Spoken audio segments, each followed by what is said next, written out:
Et là, j'ai envie de parler de 4 rôles que l'argent joue dans la vie de chacun d'entre nous. Puisque l'argent, généralement, lorsque ça vient, nous devons savoir comment on peut gérer cet argent-là. Parce que si nous ne savons pas comment gérer l'argent, on peut avoir des millions qui passent à travers nos mains, mais nous ne pourrons pas exactement savoir là où nous avons utilisé cet argent. Et beaucoup de gens vont penser qu'ils n'ont pas d'argent. Mais si vous évaluez un peu vos dépenses, bien si on vous mettait dans un calcul ce que vous avez dépensé, vous saurez que vous avez laissé passer beaucoup d'argent dans votre main que vous n'avez pas pu vraiment utiliser à bon escient. Alors, lorsque vous avez l'argent, quelles sont les choses que vous devez faire avec l'argent? J'ai 4 choses à vous dire ce soir par rapport à l'argent. Lorsque vous avez accès à l'argent, que ce soit par peut-être que vous avez eu un bénéfice de votre travail, ou soit l'argent qui est une bénédiction. Toutefois que l'argent entre dans vos mains, je veux dire, vous êtes payé, vous êtes un salarié, vous êtes payé à la fin du mois, qu'est-ce que vous devez faire avec l'argent? Premièrement, vous devez savoir qu'une partie de cet argent doit être utilisée pour vous-même. Une partie de cet argent doit être utilisée pour vous-même. Vous devez manger, vous devez payer le loyer, vous devez également prendre soin d'une famille, vous devez vous vêtir, vous devez prendre soin de votre santé. Une partie de cet argent doit être allouée à ces besoins personnels que vous avez. Vous devez faire un effort d'allouer une partie pour vos propres dépenses. Mais attention, vous ne devez pas tout dépenser sur vous, parce qu'il y a des gens qui dépensent tout leur argent sur leurs propres besoins qu'ils ont. Ce n'est pas sage. Vous allez me dire que vous ne recevez pas beaucoup d'argent. C'est ce que nous tous nous disons souvent, que bon, moi je gagne 20 000, je gagne 30 000.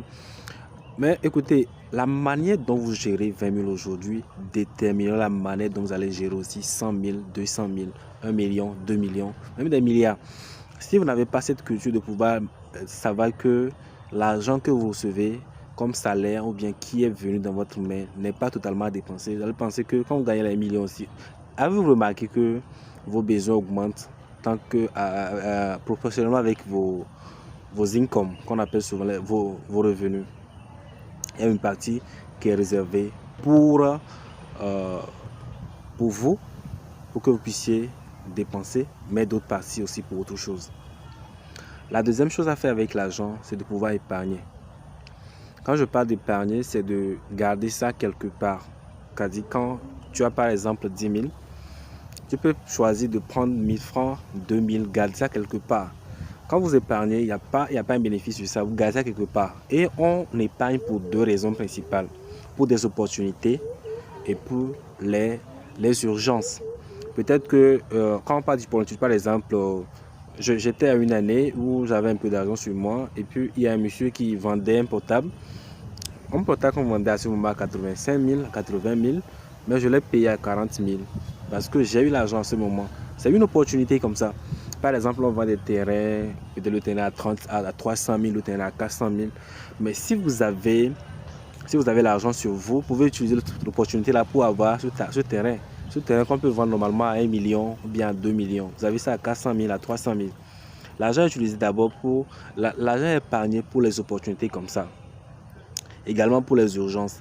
Vous savez, la vie est remplie des choses qu'on ne maîtrise pas. Il y a des facteurs qu'on ne maîtrise pas. Vous pouvez tomber malade. Votre famille peut être dans un problème et vous êtes dans l'urgence. Est-ce que vous allez vouloir toujours continuer de courir de gauche à droite pour voir qui peut prêter l'argent? Mais si vous avez quelque part l'argent caché, ça vous met à l'abri de ces gens de course de gauche à droite. L'argent est là. L'argent est épargné pour 2 raisons. Comme je l'ai dit, d'abord pour les opportunités et 2, pour aussi faire face aux urgences. Mais je veux dire quelque chose par rapport à ça. Quand vous épargnez l'argent, ça vous donne aussi une confiance. Une confiance qui fait attirer l'argent vers vous. Vous savez pourquoi?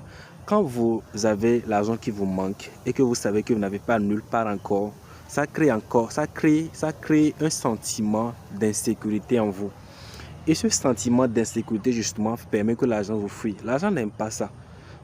Est-ce que vous avez remarqué que ceux qui sont riches s'enrichissent davantage et ceux qui s'appauvrissent aussi davantage? Parce que quoi? Parce qu'un riche est dans le confort. Il a pratiquement toutes les choses qu'il veut.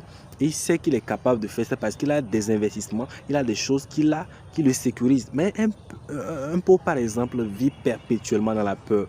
Peut-être qu'il a peur qu'on va le chasser de son loyer, peut-être son enfant va tomber malade, peut-être qu'il a un besoin qui ne pourra pas satisfaire et l'argent fuit ces personnes-là. Mais quand vous épargnez, même si c'est 10 000, vous savez que ok, j'ai 10 000 quelque part, ça crée quelque chose qui vous rassure. Ça crée quelque chose qui vous rassure. Donc, je pense que vous devez faire un effort pour comprendre ça. Maintenant, la troisième chose qu'on fait avec l'argent, c'est l'investissement. Quand on parle d'investissement, c'est un peu différent de l'épargne. L'investissement, c'est que vous investissez votre argent pour avoir une plus-value. Aujourd'hui, il y a un business qui marche beaucoup plus, c'est l'immobilier. Aujourd'hui, si vous payez un terrain, c'est comme vous investissez votre argent. Peut-être que vous mettez 200 000 aujourd'hui. D'ici la fin de l'année, vous allez voir que votre argent va apprécier. La valeur du terrain là, va apprécier. Quand je parle de l'immobilier, c'est un domaine que nous tous nous devons faire un effort de faire partie. Si vous payez un terrain aujourd'hui à 500 000, vous allez être surpris de voir que d'ici 3 ans, 2 ans, le terrain là se vend à 7 millions. Vous revenez après 3 ans de millionnaire, on va penser que vous avez fait grigui. Non, vous n'avez rien fait. C'est l'immobilier. L'investissement, c'est ce que vous avez fait là. Et puis, vous devez savoir également qu'il y a des choses que vous devez faire. Il y a des choses autres que l'immobilier que vous devez investir votre argent pour gagner.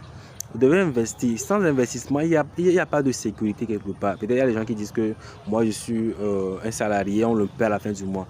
Ton boss peut te chasser. Il peut avoir une récession dans ce pays où on ne va pas vous payer.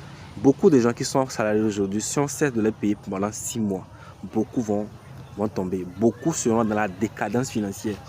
Oui. Vous devez penser à investir. Vous devez penser à investir. Et la quatrième chose qu'on fait avec l'argent, c'est de donner. C'est de donner. Il y a une bénédiction. Ce n'est pas juste une histoire de l'église ou bien de la mosquée ou bien des croyances religieuses. Il y a une loi de la nature qui dit que lorsque vous donnez, vous recevez. Et quand vous recevez plus que ce que vous avez reçu. C'est une loi que vous devez faire avec.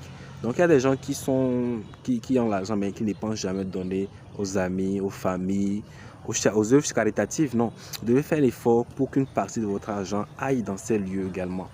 La bénédiction est dans là aussi et l'argent s'accroît par là aussi. Voilà, donc j'ai parlé de 4 moyens facilement. Quand vous avez l'argent, 4 choses à faire. D'abord, 1, pensez que l'argent est à vous, votre propre besoin. 2, vous devez épargner l'argent là. 3, vous devez investir. Et 4, vous devez aussi donner aux œuvres caritatives aux gens autour de vous. Soyez bénis. Abonnez-vous à la page pour d'autres vidéos.